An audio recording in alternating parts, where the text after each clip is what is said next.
ಕುಸಿದ ಮನೆ ಕೊಪ್ಪಳದ ಠಾಣಾಪುರ ಗ್ರಾಮದಲ್ಲಿ ಘಟನೆ. ಮಣ್ಣಿನಡಿ ಸಿಲುಕಿದ ಪ್ರಕಾಶ ಎನ್ನುವ ವ್ಯಕ್ತಿ ಗಂಗಾವತಿ ಖಾಸಗಿ ಆಸ್ಪತ್ರೆಯಲ್ಲಿ ಚಿಕಿತ್ಸೆ. ಬಳ್ಳಾರಿಯ ಸಂಡೂರು ಮೈನಿಂಗ್ ಏರಿಯಾಗೆ ವರುಣಾಘಾತ. ಮಳೆ ನೀರಿನಲ್ಲಿ ಮುಳುಗಿದ ನೂರಾರು ಲಾರಿಗಳು. ಕುಮಾರಸ್ವಾಮಿ ಬೆಟ್ಟದಲ್ಲಿ ಸುರಿದ ಮಳೆಗೆ ಪರದಾಟ. ಇತ್ತ ಕೊಪ್ಪಳದಲ್ಲಿ ಅಪಾರ ಪ್ರಮಾಣದ ಬೆಳೆ ನಾಶ.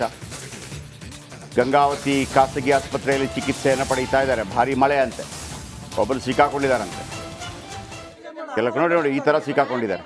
ಇದು ಎಕ್ಸ್ಕ್ಲೂಸಿವ್ ದೃಶ್ಯಾವಳಿಗಳು. ಎಲ್ಲ ಮಂದಿನ ಅಷ್ಟು ಜನ ನೀಡೇ ಮಾಡಲ್ಲ.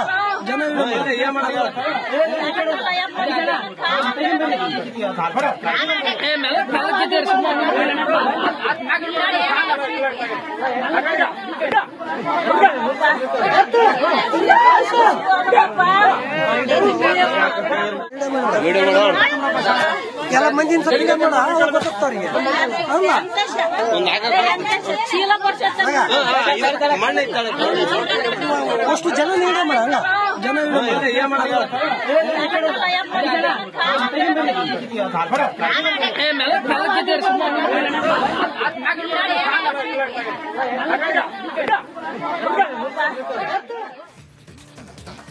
ಇನ್ನು ಭಾರಿ ಮಳೆಯಿಂದಾಗಿ ವ್ಯಕ್ತಿ ಮೇಲೇನೆ ಮನೆ ಕುಸಿದು ಬಿದ್ದಿರುವಂತಹ ಘಟನೆ ಆಗಿರುವಂಥದ್ದು ಕೊಪ್ಪಳದ ಠಾಣಾಪುರದಲ್ಲಿ. ಈಗಷ್ಟೇ ನಾವು ದೃಶ್ಯಾವಳಿಯನ್ನು ಗಮನಿಸಿದ್ವಿ. ಬಳ್ಳಾರಿಯ ಸಂಡೂರು ಮೈನಿಂಗ್ ಏರಿಯಾಗೆ ವರ್ಣಾಘಾತ ಶುರುವಾಗಿದೆ. ಮಳೆ ನೀರಿನಲ್ಲಿ ಮುಳುಗಿದಂತಹ ನೂರಾರು ಲಾರಿಗಳು. ಕುಮಾರಸ್ವಾಮಿ ಬೆಟ್ಟದಲ್ಲಿ ಮಳೆ ಸುರಿದಂಥ ಹಿನ್ನೆಲೆಯಲ್ಲಿ ಪರದಾಡಿದ್ದಾರೆ ಜನ. ಮತ್ತೊಂದು ಕಡೆ ಕೊಪ್ಪಳದಲ್ಲಿ ಅಪಾರ ಪ್ರಮಾಣದ ಮೆಣಸಿನಕಾಯಿ ಬೆಳೆ ನಾಶ ಆಗಿದೆ. ಒಂದು ಕಡೆ ಮೈನಿಂಗ್ ಏರಿಯಾಗೆ ವರ್ಣಾಘಾತ ಸಂಡೂರು ಭಾಗದಲ್ಲಿ, ಮತ್ತೊಂದು ಕಡೆ ಬೆಳೆ ನಾಶ. ನೋಡಿ, ರಾತ್ರಿ ಇಡೀ ಸುರಿದಂಥ ಧಾರಾಕಾರ ಮಳೆಗೆ ನೋಡಿ ಕಂಪ್ಲೀಟಾಗಿ ಮಳೆ ನಾಶ ಆಗಿರುವಂಥ ದೃಶ್ಯವನ್ನು ಗಮನಿಸ್ತಾ ಇದ್ದೀವಿ. ಇವತ್ತು ಆ ಭಾಗದ ಜನರು ಬೆಳೆಯನ್ನು ನಂಬಿಕೊಂಡು ಬದುಕ್ತಾ ಇರ್ತಾರೆ. ಒಂದು ಕಡೆ ಮೈನಿಂಗಿಗೆ ಅಂತ ಹೋಗ್ತಾ ಇದ್ದಂಥ ಲಾರಿಗಳು ಎಲ್ಲವೂ ಕೂಡ ಸಂಪೂರ್ಣವಾಗಿ ಮುಳುಗಡೆ ಆಗಿದೆ. ಸಂಪೂರ್ಣವಾಗಿ ಮುಳುಗಡೆ ಆಗಿರುವಂಥ ದೃಶ್ಯವನ್ನು ಗಮನಿಸ್ತಾ ಇದ್ದೀವಿ. ಅಕ್ಕೋರಿಗೆ ಹಾಕಿದ್ರೆ ಗಾಡಿ ಎಲ್ಲ ಸೀಜೆಗೆ ಹೋಗ್ಕೊಂಡು ನಾವು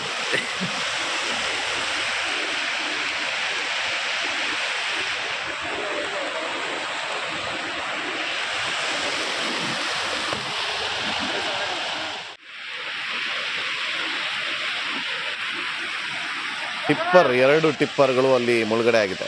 ನಿಂತಿರುವಂಥ ಟಿಪ್ಪರ್ ಅಥವಾ ಮೂವ್ ಆಗ್ತಿದ್ದ ಇನ್ನೇನು ಅಪ್ಡೇಟ್ ಕೊಡ್ತೀವಿ.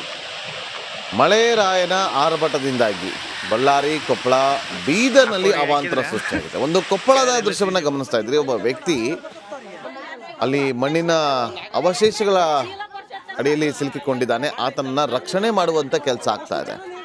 ಹೊರಗಡೆ ಕರೆದುಕೊಂಡು ಬರುವಂಥ ಕೆಲಸಗಳನ್ನು ಮಾಡಲಾಗ್ತಾ ಇದೆ. ಮತ್ತೊಂದು ಕಡೆ ಮನೆ ಬಿದ್ದು ನರಳಾಡ್ತಾ ಇದ್ದಂಥ ವ್ಯಕ್ತಿಯನ್ನು ಸ್ಥಳೀಯರು ಈಗ ರಕ್ಷಣೆ ಮಾಡೋದಕ್ಕೆ ಮುಂದಾಗ್ತಿದ್ದಾರೆ. ಮತ್ತೊಂದು ಕಡೆ ಬಳ್ಳಾರಿಯ ಸಂಡೂರು ಭಾಗದಲ್ಲಿ ಲಾರಿಗಳು ಮುಳುಗಡೆ ಆಗಿದೆ. ಅರ್ಧ ಲಾರಿ ಮುಳುಗಡೆ ಆಗಿದೆ. ಇನ್ನು ಯಾವ ಪ್ರಮಾಣದಲ್ಲಿ ನೀರು ಹರಿತಾ ಇದೆ, ಇನ್ನು ಯಾವ ಪ್ರಮಾಣದಲ್ಲಿ ಇಲ್ಲಿ ಮಳೆ ಆಗಿದೆ ಅಂತೇಳಿ ನೀವು ಊಹೆ ಮಾಡ್ಕೊಳ್ಳಿ. ನೋಡಿ, ಇಲ್ಲಿ ಎಷ್ಟು ಟಿಪ್ಪರ್ ಲಾರಿಗಳು ಮೈನಿಂಗಿಗೆ ಅಂತ ಹೋಗ್ತಾ ಇದ್ದಂಥ ಇವೆಲ್ಲವೂ ಕೂಡ ಮೈನಿಂಗಿಗೆ ಬಳಸುವಂಥ ಟಿಪ್ಪರ್ ಲಾರಿಗಳು ಎಲ್ಲವೂ ಕೂಡ ಭಾಗಶಃ ಮುಳುಗಡೆ ಆಗಿದೆ. ಒಂದು ಕಡೆ ಕೊಪ್ಪಳದ ದೃಶ್ಯವನ್ನು ಗಮನಿಸ್ತಾ ಇದ್ದೀರಿ, ಮತ್ತೊಂದು ಕಡೆ ಬಳ್ಳಾರಿ ಲಾರಿಗಳು ಮುಳುಗಡೆ ಆಗಿರುವಂಥ ಎಕ್ಸ್ಕ್ಲೂಸಿವ್ ದೃಶ್ಯಾವಳಿ ನಮ್ಮ ಸ್ಕ್ರೀನ್ ಮೇಲೆ ನೀವೀಗ ನೋಡ್ತಾ ಇದ್ದೀರಿ. ಮತ್ತೊಂದು ಕಡೆ ಬೆಳೆ ನಾಶ ಕೂಡ ಆಗಿತ್ತು. ಬೆಳೆ ಕೂಡ ನಾಶ ಆಗಿದೆ. ಅಲ್ಲೂ ಕೂಡ ರೈತ ಇವತ್ತು ಕಂಗಾಲಾಗಿದ್ದಾನೆ. ಪ್ರಕಾಶ್ ಅಂತೇಳಿ ಆ ವ್ಯಕ್ತಿಯ ಹೆಸರು. ಈಗ ಆತನನ್ನ ರಕ್ಷಣೆ ಮಾಡಿ ಗಂಗಾವತಿಯ ಖಾಸಗಿ ಆಸ್ಪತ್ರೆಗೆ ದಾಖಲು ಮಾಡಲಾಗಿದೆ. ಆತ ಅಲ್ಲಿ ಚಿಕಿತ್ಸೆಯನ್ನು ಪಡಿತಾ ಇದ್ದಾನೆ ಅನ್ನೋ ಮಾಹಿತಿ ಕೂಡ ಸಿಕ್ಕಿದೆ. ಮತ್ತೊಂದು ಕಡೆ ಸಂಡೂರು ಮೈನಿಂಗ್ ಏರಿಯಾದಲ್ಲಿ ಸುರಿದಂಥ ಧಾರಾಕಾರ ಮಳೆಗೆ ಈ ರೀತಿಯಾಗಿ ಮಳೆ ನೀರು ತುಂಬಿ ಹರಿತಾ ಇದೆ. ಅಲ್ಲಿ ಮೈನಿಂಗ್ಗೆ ಬಳಕೆ ಮಾಡುವಂಥ ಟಿಪ್ಪರ್ ಲಾರಿಗಳು ಎಲ್ಲವೂ ಕೂಡ ಮುಳುಗಡೆ ಆಗಿರುವಂಥ ದೃಶ್ಯವನ್ನು ಕೂಡ ಗಮನಿಸ್ತಾ ಇದ್ದೀರಿ. ಮತ್ತಷ್ಟು ಮಾಹಿತಿಯನ್ನು ಕೊಡೋದಕ್ಕೆ ನಮ್ಮ ಕೊಪ್ಪಳ ಪ್ರತಿನಿಧಿ ವೀರಯ್ಯ ಈಗ ನೇರ ಸಂಪರ್ಕದಲ್ಲಿದ್ದಾರೆ. ವೀರಯ್ಯ, ಎಷ್ಟೊತ್ತಿಗಾಗಿದ್ದು ಈಗ ಘಟನೆ, ಜೊತೆಗೆ ಆತನ ಸ್ಥಿತಿ ಹೇಗಿದೆ? ಡಾಕ್ಟರ್ ಏನಾದರೂ ಹೇಳಿದ್ರ, ಮಾಹಿತಿ ಕೊಟ್ಟಿದ್ದಾರಾ? ನಾಗೇಂದ್ರ, ನಿಜಕ್ಕೂ ಅಂತಂದ್ರೆ ನಿನ್ನೆ ಸಾಯಂಕಾಲದಿಂದಲೂ ಕೂಡ ಕೊಪ್ಪಳ ಜಿಲ್ಲೆಯಾದ್ಯಂತ ಸಾಕಷ್ಟು ಪ್ರಮಾಣದಲ್ಲಿ ಮಳೆ ಸುರಿತಾ ಇದೆ. ಅದು ಯಾವ ರೀತಿ ಅಂತಂದ್ರೆ ಒಂದು ರೀತಿ ಧಾರಾಕಾರವಾಗಿ ಮಳೆ ಸುರಿತಾ ಇದೆ. ಅದ್ರ ಜೊತೆಗೆ ಏನಂದ್ರೆ ಸಾಕಷ್ಟು ಅವಾಂತರಗಳು ಕೂಡ ಸೃಷ್ಟಿಯಾಗಿದೆ. ಅದರಲ್ಲೂ ಕೂಡ ವಿಶೇಷವಾಗಿ ಅಂತಂದ್ರೆ ಈ ಏನು ಗಂಗಾವತಿ ತಾಲೂಕಿನ ದಾನಾಪುರ ಏನಿದೆ, ನಿನ್ನೆ ಬಿಟ್ಟು ಬಿಡದೆ ಸುರಿಯೋದ್ರಿಂದ ಇಲ್ಲಿ ಸಾಕಷ್ಟು ಏನಂದ್ರೆ ಈ ಹಳ್ಳಿಯಲ್ಲಿ ಹಳೆಯದಂತ ಮನೆಗಳೇನಿದಾವೆ, ಹಳೆ ಮನೆಗಳಲ್ಲಿ 2-3 ಮನೆಗಳು ಕುಸಿದಿದ್ದಾವೆ. ಅದು ಇವತ್ತು ಬೆಳಗ್ಗಿನ ಸಮಯದಲ್ಲಿ ಈ ಒಂದು ಮನೆ ಏನು ಕುಸಿದಿದೆ, ಮನೆಯಲ್ಲಿ ಇದ್ದಂತ ಪ್ರಕಾಶ್ ಅನ್ನುವಂತ ವ್ಯಕ್ತಿ ಆ ಅವಶೇಷ ಗಡಿಯಲ್ಲೇ ಸಿಲ್ಕೊಂಡಿದ್ದಾರೆ. ಆತನ ಮೇಲೆ ಒಂದು 4 ರಿಂದ 5 ಅಡಿಯಷ್ಟು ಏನಂತಂದ್ರೆ ಮಣ್ಣು ಬಿದ್ದಿದೆ. ಆ ಮಣ್ಣು ಬಿದ್ದಾಗ ಏನು ಆ ವ್ಯಕ್ತಿ ಒಂದು ರಕ್ಷಣೆಯನ್ನ ಮಾಡ್ಲಿಕ್ಕೆ ಏನು ಚೀರಾಡ್ತಾನೆ. ಇಂಥ ಸಂದರ್ಭದಲ್ಲಿ ಅಲ್ಲಿ ಗ್ರಾಮಸ್ಥರು ಒಂದು ಆತನನ್ನ ರಕ್ಷಣೆಯನ್ನ ಮಾಡಿದ್ದಾರೆ. ದೃಶ್ಯಗಳಲ್ಲೂ ಕೂಡ ನೋಡ್ತಾ ಇರ್ಬೋದು ನೀವು ಯಾವ ರೀತಿ ಅಂತ ಮಣ್ಣಲ್ಲಿ ಸಿಲ್ಕೊಂಡಿದ್ದಾನೆ ಅನ್ನೋದನ್ನ. ಅಲ್ಲಿನ ಗ್ರಾಮಸ್ಥರು ಆತನನ್ನ ಹೊರಗಡೆ ತಂದು ಈಗಾಗಲೇ ಗಂಗಾವತಿ ಖಾಸಗಿ ಆಸ್ಪತ್ರೆಯಲ್ಲಿ ದಾಖಲು ಮಾಡಿದ್ದಾರೆ.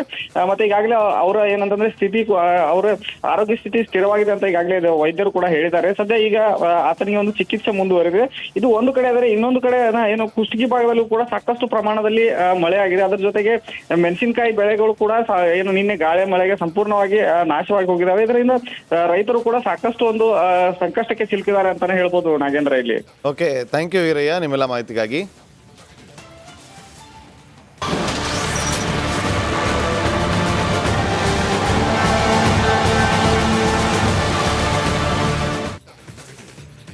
ಅಭಿಮಾನಿಗಳಲ್ಲಿ ಇವತ್ತು ಕುತೂಹಲ ಇದೆ. ನಿನ್ನೆಯೂ ಕೂಡ ಒಂದು ವಿಚಾರ ಇತ್ತು. ಎಲ್ಲೋ ಒಂದು ಕಡೆ ಸಿ ವಿ ನಾಗೇಶ್ ಅವರು ದರ್ಶನ್ ಪರ ವಕೀಲರು ವಾದವನ್ನು ಮಂಡನೆ ಮಾಡಿದ್ದನ್ನು ನೋಡಿದ್ರೆ ಅಭಿಮಾನಿಗಳಲ್ಲೂ ಕೂಡ ಒಂದಷ್ಟು ಆಸೆಗಳು ಚಿಗುರೊಡೆದಿತ್ತು. ಇಲ್ಲ, ಕಂಬಿಯಿಂದ ಮುಕ್ತರಾಗ್ತಾರೆ ದರ್ಶನ್ ಅನ್ನುವ ಪ್ರಶ್ನೆಗಳು ಉದ್ಭವ ಆಗಿತ್ತು. ಇವತ್ತು 12:30ಕ್ಕೆ ಮತ್ತೊಮ್ಮೆ ಅರ್ಜಿ ವಿಚಾರಣೆ ನಡೆಯುತ್ತೆ. ದರ್ಶನ್ ಹಾಗೆ ಪವಿತ್ರ ಸೇರಿ ಒಟ್ಟು 7 ಆರೋಪಿಗಳ ಜಾಮೀನು ಅರ್ಜಿ ವಿಚಾರಣೆ ನಡೆಯುತ್ತೆ. ಇವತ್ತು ಮಧ್ಯಾಹ್ನ 12:30ಕ್ಕೆ ವಿಚಾರಣೆ ನಡೆಯುತ್ತೆ.